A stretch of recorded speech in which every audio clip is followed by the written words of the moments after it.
Hey guys, Desolator Magic here, back with another video, and this time we're going to touch on another somewhat controversial topic. Is Modern Masters a good thing or a bad thing overall? And I'll definitely hit both sides of the issue and then tell you, of course, what my opinion is, because everybody knows I don't typically hold my opinion back in any given video. So the reason that Modern Masters is a thing at all in the first place, the reason that Wizards created it as a product, is because they didn't want yet another format turning into Vintage and Legacy where some cards are just never reprinted, so it progressively gets more expensive over time and people have to start like killing each other with machetes or something over certain ultra rare cards, like, I don't know, some kind of post-apocalyptic wasteland where you have to like fight over some card that was printed 30 years ago and is now so ultra rare it's like the most valuable resource on the planet. That's pretty much Vintage and Legacy, but like a little bit more machetes. So that's not quite what they were going for with Modern, is all-out machete card wars. So to prevent people from getting in machete fights like it's a post-apocalyptic wasteland where they're fighting over water, except that the cards are even rarer than water, they decided to do two things. One is reprint the cards, in usually core sets, which by the way are not a thing anymore, or by creating Modern Masters basically, where they do a separate print run of just a whole bunch of random mixed together modern cards. It's actually not that random. They try to focus on certain sets only, and then they don't reprint just every single popular card all in one set, because then they would just do it pretty much once, and then if they did it again in the future, they'd have to just reprint the same cards again. So they only selectively reprint a couple really popular rares and mythics, and the rest are just somewhat popular cards, that were printed in the past, or just really exceptionally old cards that they think, might go back into the format, or they're just finding them, I guess, hard to find. So the alternative to Modern Masters being a thing, let's say we erase Modern Masters from history. Well, the only way that they could prevent cards from just going crazy on rarity and price is to take a card like, we'll say Splinter Twin, because that won't piss anybody off, and they'd have to print Splinter Twin in like Oath of the Gatewatch, even though it wouldn't, fit what they were trying to do, the strategy, the theme, the artwork, the name, the card classification, all that. That was all from a specific block with its own storyline. So, you can't just throw mutagenic growth in, Magic Origins and say, oh yeah, there's this one Phyrexian mana spell, and by the way, the whole storyline doesn't even occur on New Phyrexia. That doesn't even make sense, so you can't just say, oh, here's Standard, here's the storyline, we've got the Planeswalkers, okay, cool, and here's their history, and this is where they were all from, and then here's a Phyrexian spell. You can't just throw it in there and just ruin the whole thing. You could, but it would be just ridiculous. And then the other thing is, who the heck wants mutagenic growth legal and Standard for like a year and a half? Not me. No thanks, especially Splinter Twin too. There's certain cards in Modern that I do not want to come to Standard. I didn't even want Thoughtseize in it in the first place, and that's like the perfect example. Thoughtseize has been pissing people off since it entered Standard, and the only really reason that they reprinted it in Standard is because they printed it a long time ago and thought, hey, it's time for a reprint, and they didn't put it in Modern Masters. So you get this obnoxiously overpowered disruptive card, and now Standard players have to deal with that crap. So just taking cards that you think are really popular and need to be reprinted and throwing them into Standard is a disaster. It's the worst strategy ever, and it just doesn't even work. So of course, on the flip side of things, because there's always a second opinion, people say, oh, well, I spent $500 on my deck and now the price is going down the toilet because you guys reprinted them.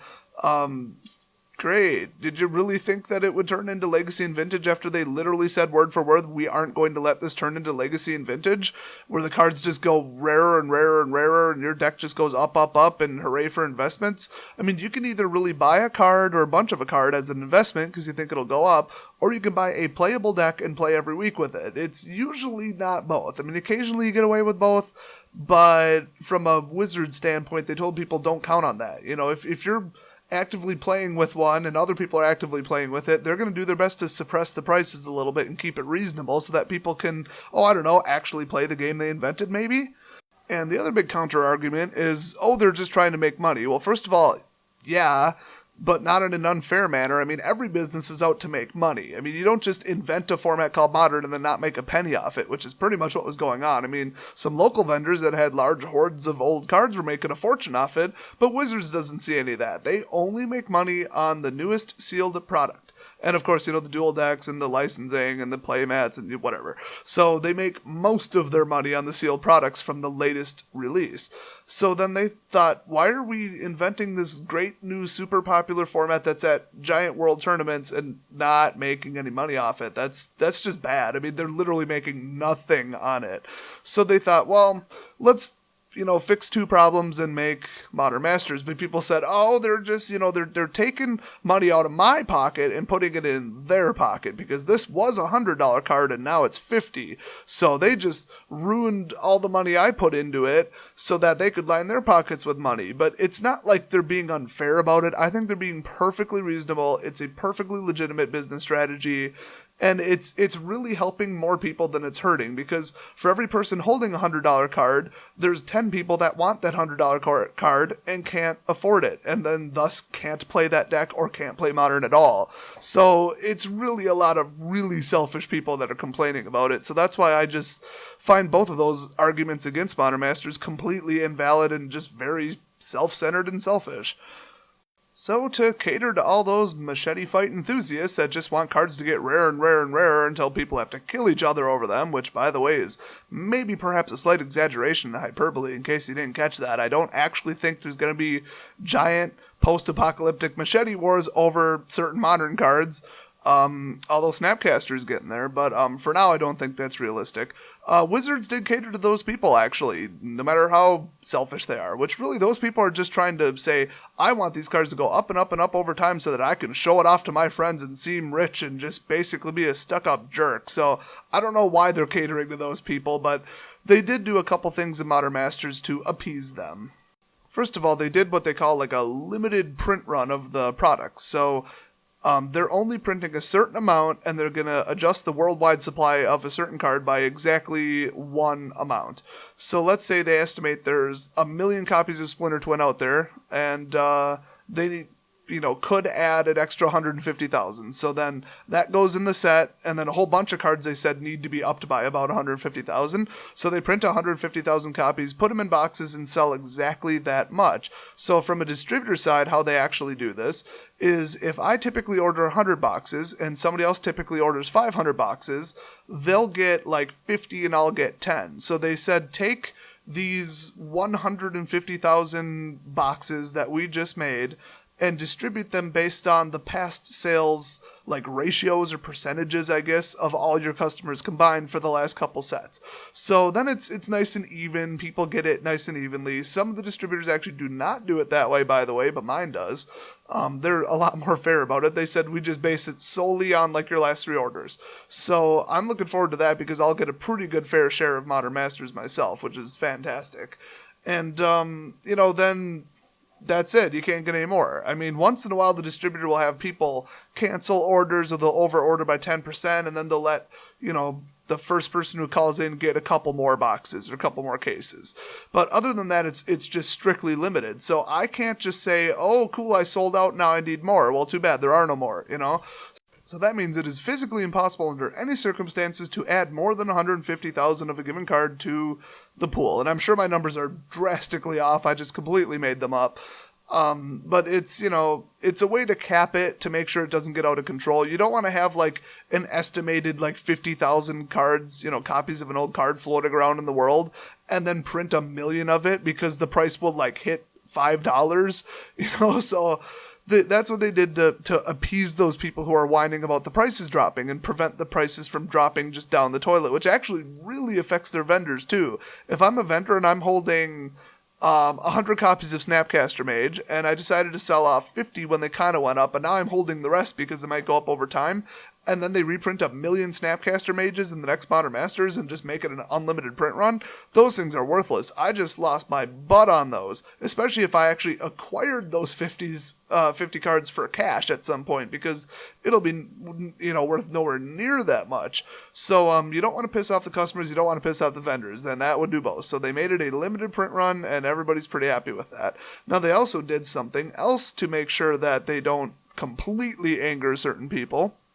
they left certain card combinations completely out. So what they'll do is they'll print like one card, but not the two cards that it typically reacts with. So then still, if you want to build the deck, it's still moderately expensive. Or if you own the deck, it's still moderately worthwhile to have the deck, and then you won't see a whole bunch of people building the deck. So they would never take like a really popular 3-card combo and put all 3 of the cards in Modern Masters, or everybody would be playing the deck and eventually they'd have to ban it. And the deck would be completely worthless. So that'd be like 2 kicks in the face to people who play the deck and built it a month ago. You know, that would really be bad for those people. But hey, at least it's not as bad as a post-apocalyptic machete fight. Oh my god, I finally got that take. That took about 30 tries to try and say that word. It is like almost impossible to say post-apocalyptic machete fight really quickly. Anyway, moving on. So in general, I can't think of a better way that Wizards could have handled preventing Modern from turning into Vintage and Legacy. And, you know, keeping the prices reasonable without completely angering people. It is like the perfect compromise, the perfect product, and how they designed it, what they put in it, how they distributed it, everything was spot on and brilliant. So that's why people who tell you, oh, Modern Masters is the worst thing ever, it's ruining Modern, it's just terrible, it just steals money from me every time, they're just mad, and they're the selfish people who just think it's all about them, nobody should be able to play but them, and if they didn't acquire the cards early and haven't been playing for 10 years with a 100,000 card collection, then that's on them, and they're just the peasants.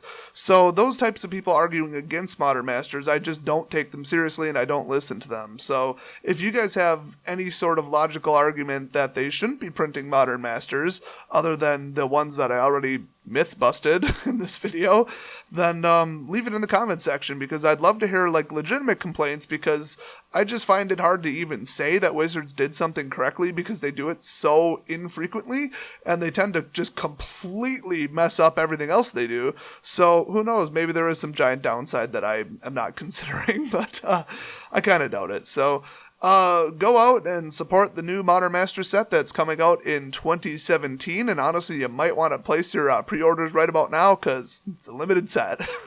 I'll see you guys next video. Post-apocalyptic... That was so close. It was so close. Post-apocalyptic machete fight. That's not gonna work. Post-apocalyptic machete... that's just, it was right there. It was right there. Creo que debería decir lucha machete post-apocalíptico es más fácil. Post-apocalyptic machete? What's a machete? Post-apocalyptic machete fight. Oh, nailed it.